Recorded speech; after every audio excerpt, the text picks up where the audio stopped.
নমস্কার, সবাইকে জানাই অক্ষয় তৃতীয়ার প্রীতি শুভেচ্ছা অভিনন্দন। আপনারা জানেন এরকম বিশেষ দিন মানেই শ্রীদেবের তরফ থেকে আপনাদের জন্য একটা বিশেষ মেসেজ থাকে জ্যোতিষ প্রতিকারের মাধ্যমে কিভাবে আপনি এবং আপনার পরিবারের উন্নতি করবেন। পরপর 3-4টে ভালো সময় আসছে। আজকে যেরকম অক্ষয় তৃতীয়া, এরপরেই আসছে বুদ্ধ পূর্ণিমা এবং আগামী অমাবস্যা হচ্ছে আপনার ফলোয়ারানি অমাবস্যা।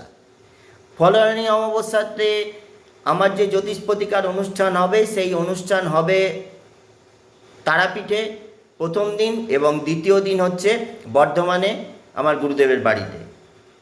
আপনারা জেনে নিন যে ফলোয়ারানি অমাবস্যা কী এবং তার ফল কী এবং কী জন্য ফলোয়ারানি অমাবস্যাকে জ্যোতিষ জগতে একটা বিশেষ প্রাধান্য দেওয়া হয়েছে।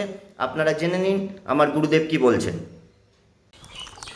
আমাদের যে পাপের ফল, আমাদের যে কর্মফল, আমাদের জ্ঞানত অজ্ঞানত যে ভুল ত্রুটিগুলো আমরা করে থাকি, সেই পাপের যে কর্মফল, সেই ফল মা হরণ করেন। এই আশায় ফলোহারিণী কালী পুজো। তাই এটি একটি কাম্য পূজা। মায়ের কাছে আমাদের এটাই কামনা, আমাদের জ্ঞানত অজ্ঞানত আমরা তো অনেক ভুল ত্রুটি করে থাকি এবং জন্মান্তরের যে ভুল ত্রুটি থাকে, যে পাপের ফল থাকে, সেই পাপের ফল যেন মা হরণ করেন, সে কারণেও ফলোহারিণী মায়ের পুজো। আর অবশ্যই নিজের সবচেয়ে প্রিয় ফলটি মাকে দান করার তো কিছু নয়, মাকে অর্পণ করা। নিজের প্রিয় ফলটি মাকে দেওয়া, তারপর সেই ফলটিকে বিসর্জন করার পর সেই ফলটি খাওয়া যায়, অথবা 90 দিন পালনও করা যায়। অনেকের মতে এই ফলটি 90 দিন খান না। এই যে অনেকে বলে 1 বছর যে ফলটা দেবো সেটা খাওয়া যায় না, এটা কতটা ঠিক? মিনিমাম 90 দিন পালন করতে হয়, কিন্তু ব্যাপারটা হচ্ছে যে ফলটা মাকে নিবেদন করা হয়, সেই ফলটা পরের দিন বিসর্জন করেও খাওয়া যায়। আচ্ছা, মানে আজকে যে যজ্ঞাহুতিতে যে ফলটা যে দেওয়া হলো বা মায়ের কাছে যে অর্পণ করা হলো যে ফলটা, সেটা পরের দিন গঙ্গাতে বা কোনো প্রবাহিত জলে বিসর্জন করেও তারপর সেই ফলটি গ্রহণ করা যায়। আপনারা শুনলেন তো। আপনাদের যেটা করতে হবে, নিজের জন্ম তারিখ, জন্ম সময়, জন্মস্থান, জন্মবার আমার মেসেঞ্জারে পাঠাতে হবে। আমি একটা সামান্য কনসালটেন্সি চার্জ নিয়ে আপনাদের কুষ্ঠিটা বিচার করে প্রথমে বলে দেবো আপনাদের কী কী গ্রহদোষ আছে।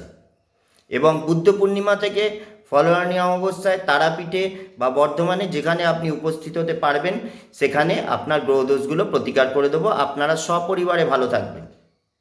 এখন একটা সময় যেখানে মাধ্যমিক এবং উচ্চ মাধ্যমিকের ফলাফল বেরিয়েছে এবং ছাত্রছাত্রীরা এবং তাদের গার্জেনরা অবশ্যই বিভ্রান্ত যে ছেলেকে মেয়েকে কী নিয়ে পড়াবেন।